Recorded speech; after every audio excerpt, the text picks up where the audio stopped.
ขอส่วนบุญกุศลเหล่านี้จงถึงญาติทั้งหลาย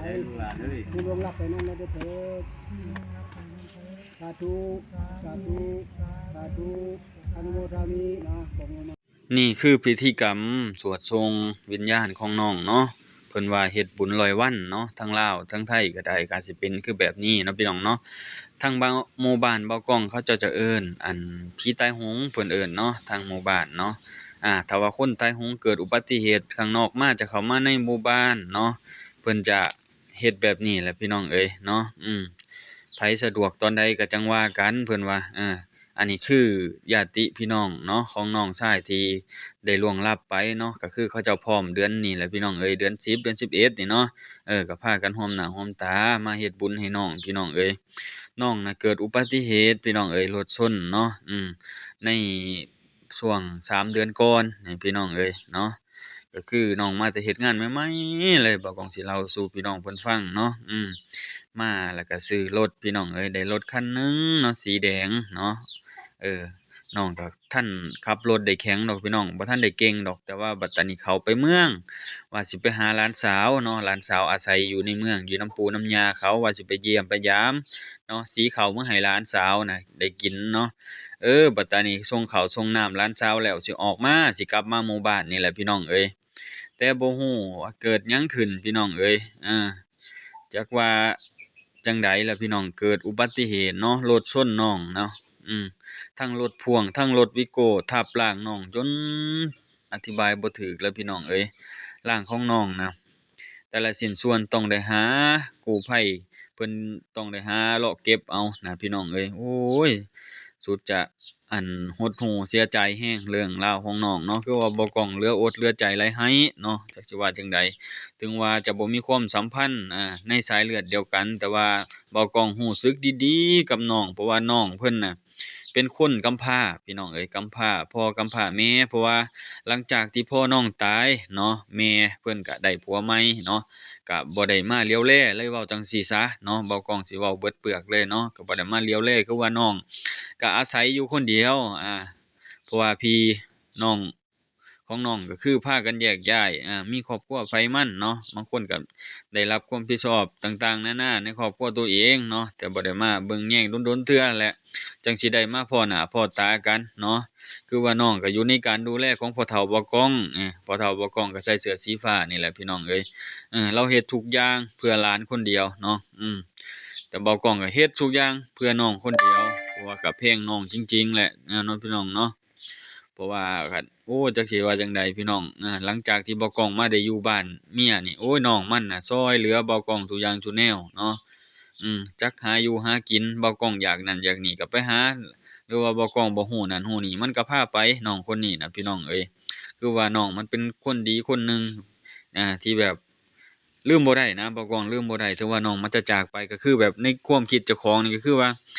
น้องมันบ่เคยจากไปไสนะคือว่ามันอยู่นำเจ้าของตลอดนะบ่ได้คิดว่าน้องมันเสียชีวิตไปนะบ่กองนะ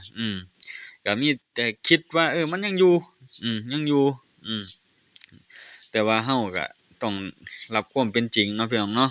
บ่ต้องรับความเป็นจริงนั่นแหละพี่น้องเอ้ยนี่แหละเนาะคือมื้อนี้ก็มีหมู่คู่มีครอบครัวเขามีอ้ายน้องนี่แหละ2คนเห็นบ่พี่น้องหมอตุ้ยๆเสื้อดำๆจักหน่อยแล้วก็หมอจ้อยๆน่ะที่เฮ็ดบ้านให้น้องนะพี่น้องเพราะว่ามื้อนี้นะเรามาสวดส่งวิญญาณของน้องเนาะพี่น้องเนาะก็เลยเอาบ้านมาให้น้องเนาะเฮ็ดบ้านเฮ็ดเรือนให้น้องเนาะพอได้อยู่ได้เช้าในความเชื่อของเราเนาะพี่น้องเนาะตามชนบทบ้านเราเอาพี่น้องเอ้ยหลังจากที่เราเฮ็ดพิธีต่างๆนานาแล้วเนาะเอาเรือนเอาซ่านมาให้น้องได้อยู่ได้เช้าเนาะชาวบ้านก็พากันเนาะพาขยับขยายออกไปเมื่อได้พี่น้องบัดตานี้อันนี้คือทางปราสาทพี่น้องเอ้ยทางปราสาทก็คือเลิกเติบเนาะแต่ว่าฝนตกก็ซุ่มเนาะ ช่วงเฮ็ดศพน้องก็คือหนทางนี่เปียกเปื้อนด้วยน้ำพี่น้องเอ้ยนี่แหละป่าพี่น้องเอ้ยป่าก็มีแต่ต้นไม้ใหญ่ๆเนาะก็คือว่าเป็นตาย้านเลยแหละเนาะนี่ก็ตามชนบทเนาะพี่น้องเนาะเป็นความเป็นอยู่ก็แบบนี้แหละพี่น้องมันก็บ่ทันได้ปอกได้เป็นหยังแต่ว่าแต่ว่าศพน้องน่ะพี่น้องตอนเสียใหม่ๆก็คือเฮาบ่ได้เอามาพาบ้านเนาะในความเชื่อของผู้หลักผู้ใหญ่ในหมู่บ้านเนาะเพิ่นว่าถ้าว่าคนที่ตายโหงหรือว่าเสียชีวิตอยู่ภายนอกเนาะ ก็คือต้องเอาอ้อมบ้านเนาะบ่ให้พาบ้าน าก็พากันเดินทางพี่น้องก็ด้วยนี่แหละรถไถเนาะเพราะว่ารถใหญ่ก็บ่มีไผมีดอกพี่น้องญาติพี่น้องแต่ละคนก็คือบ่มีไผมีเนาะรถใหญ่มีแต่รถไถนี่แหละพี่น้องจะไปออกเข้าก็ได้เพราะว่าหนทางนี่มันบ่แม่นหนทางดีพี่น้องเอ้ยหนทางไปไร่ไปสวนเนาะมันก็ไปแนวนี้แหละพี่น้องหนทางโอ้ยเปรอะเปื้อนหลายเป็นหลุมเป็นบ่คือว่าสุดทางเลยแหละเนาะทางเขาปราสาทนี่พี่น้องเอ้ยสุดทางเลยเนาะเป็นทางขี้ดมเนาะมีแต่หลุมแต่บ่เนาะอันนี้แหละพี่น้องอันนี้ทางเที่ยวสวนเนาะบ่แม่นทางลักจะเที่ยวในหมู่บ้านเนาะนี่แหละพี่น้องการไปการมาก็ได้ค่อยไปพี่น้องเอ้ยก็มีแต่หมู่คู่เนาะญาติพี่น้องเล็กๆน้อยๆของน้องเพิ่นเนาะผู้เป็นหลักก็ได้เนาะแต่ว่าหลักๆเลยก็มีพ่อเฒ่านี่แหละพ่อเฒ่าบ่กล้องนี่แหละเป็นผู้หลักผู้ใหญ่ซอยสุกอยู่ลูกหลานนี่แหละให้เฮ็ดนั่นเฮ็ดนี่เนาะเพราะว่าพ่อเฒ่าบ่กล้องก็เพิ่นมาเป็นเขยมาในหมู่บ้านนี่แหละเนาะในหมู่บ้านนี่แหละเพิ่นก็มาอยู่หลายปีแล้วพี่น้องเอ้ยเพิ่นมาสร้างโลกรากอยู่นี่เนาะลูกเต้าก็ใหญ่แล้วเพราะว่าเมียบ่กล้องก็เป็นลูกคนที่สองเนาะเป็นลูกคนกลางเนาะลูกคนกกก็อยู่กรุงเทพเนาะลูกพ่อเฒ่าบ่กล้องก็ได้นี่แหละพี่น้องเอ้ยเบิ่งทางหนทางนี่การไปกันมาลำบากเนาะเพราะว่าตอนเอาศพน้องมาก็หนทางเปื้อนกูนี่พี่น้องน้ำไหลหลากเลยเนาะคือว่าชาวบ้านชาวเมืองก็พากันตากฝนเนาะพี่น้องเนาะเลาะตามทงขวมทงมาเบรกโรงศพของน้องเนาะเข้าป่าช้าหนทางก็เปื้อนๆมีแต่น้ำทางเข้าก็ได้นะพี่น้องอันนี้เพิ่นว่านี่ชาวบ้านเพิ่นก็พากันหยุดรถก่อนจักหน่อยพี่น้องเอ้ยเพราะว่างานบุญนี่ก็มีวงดนตรีพี่น้องวงดนตรีเปิดตู้ธรรมดาเต้นรำวงสามัคคีเป็นบุญใหญ่อยู่พี่น้องอันนี้คือเขาเจ้ามาเปิดอันนั้นซื่อๆพี่น้องมาเปิดหารายได้เล็กๆน้อยๆในหมู่บ้านเนาะอันนี้ก็เช่าพ่อค้าแม่ค้าเนาะเขาเจ้าก็พู้นแหละต่างถิ่นเพิ่นว่ามันสิมีคนแต่ว่ามันบ่มีคนเนาะพี่น้องเนาะอันนี้เป็นงานในหมู่บ้านซื่อๆเนาะงานบุญในหมู่บ้านซื่อๆเนาะอันนี้ก็เป็นวัดแล้วก็เป็นพ่อแม่พี่น้องนี่แหละเขาเจ้าพากันมาซอยงานนี่พี่น้องมาสร้างสีสันบ่ให้งานมันโศกมันเศร้าเนาะอันทางพู้นก็เป็นเขาเจ้ามาสร้างสีสันคือกันนั่นแหละพี่น้องอันนี้ก็เป็นดีเจเจ้าของตู้อันนี้เพิ่นก็เป็นหมู่บ่าวกล้องนี่แหละเป็นเจ้าบ่าวกล้องเนาะที่ฮักแพงกันนี่เพิ่นก็มาเปิดตู้นี่แหละพี่น้องถ้วยบวงถ้วยแกงต่างๆนานาโต๊ะตั้งก็ต้องได้เซาพี่น้องได้เซาเพิ่นมาใส่เนาะแล้วหั้นเราก็เก็บล้างให้เพิ่นเพื่อไปส่งเนาะแต่บ่ฮู้ว่าเท่าใดเนาะเซามาก็เป็นล้าน2ล้านพู้นแหละพี่น้องนะทางอันแม่เฒ่าเนาะเอิ้นแม่เฒ่าบ้านบ่กล้องก็ได้พากันเต้นรำวงบางคนก็ได้บางคนก็เก็บโต๊ะเก็บตังเนาะเก็บถ้วยเก็บบวงนี่แหละพี่น้องมาเบิ่งเรือนน้องพี่น้องคือว่าหลังจากที่น้องบ่อยู่เนาะหลังจากที่บ่มีไผอยู่แล้วก็คือสิได้ม่างพี่น้องเอาม่างเอาผ้าลงให้มันโล่งเพราะว่าหลายคนเขาก็ย้านเนาะอันนี้ก็เป็นหมู่คู่ของน้องนั่นแหละพี่น้อง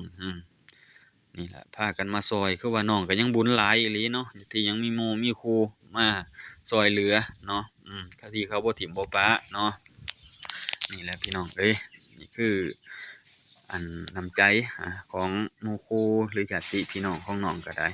ก็มีอยู่พี่น้องบ่น้อยบ่หลายเห็นบ่ก็มีไอ้น้องเขานั่นแหละพี่น้องเนาะแล้วก็เมียบ่กล้องและญาติเล็กๆน้อยๆพี่น้องเด็กน้อยคือว่าเขาก็รู้จักช่วยเหลือกันทางนี้นะ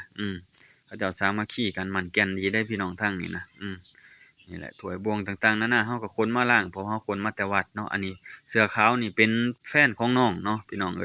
ก็คือน้องสาวเพิ่นนี่ให้แท้ๆตอนแรกๆนะเสียใจเนาะเพราะว่าเขาคบมา7-8ปีเนาะคบกันมานะพี่น้องคบกันมาตั้งแต่น้อยๆโหเว้ากันมานะเขาก็ฮักแพงกันหลายเด้นี่แหละพี่น้องดีให้แน่เนี่ยพี่น้องอ้าวนี่เห็นบ่มีแต่เด็กน้อยเนาะผู้สาวเนาะเด็กน้อยรู้จักความหลายซอยเวียกซอยงานเฮาเห็นแล้วเฮาก็ดีใจอยู่ดอกพี่น้องเห็นแบบภาพแบบนี้ที่เขาเจ้าสามัคคีกันช่วยเหลือกันเนาะอันนี้ก็เสื้อขาวนี่คือแฟนของน้องก็บ่ทิ่มบ่ปะพี่น้องน้องก็ได้ซอยจนสุดพู้นแหละเนาะจนแล้วเวียกแล้วงานน้องสาวเพิ่นก็ได้ก็ดีอยู่ก็อยากให้น้องสมหวังอะแต่น้องโอ้ยเนาะพี่น้องเนาะบ่คิดบ่ฝันว่ามันสิเกิดเรื่องราวแบบนี้ขึ้นบ่กล้องก็ได้เสียใจที่สุดเลยแหละพี่น้องเพราะว่าน้องชายก็ส่ำน้องชายเจ้าของแท้ๆเลยแหละเนาะความคิดเนาะน้องมันก็ฮักแพงบ่กล้องหลายเนาะอันนี้เห็นบ่แม่แม่เฒ่าแม่ตู้นี่พี่น้องเพิ่นเฒ่าแฮงๆ100กว่าปีพู้นเด้พี่น้องลูกหลานของเพิ่นก็ กดป้อนให้เนาะอันนี้ก็เป็นอันเอื้อยของพ่อเนาะเอื้อยของพ่อ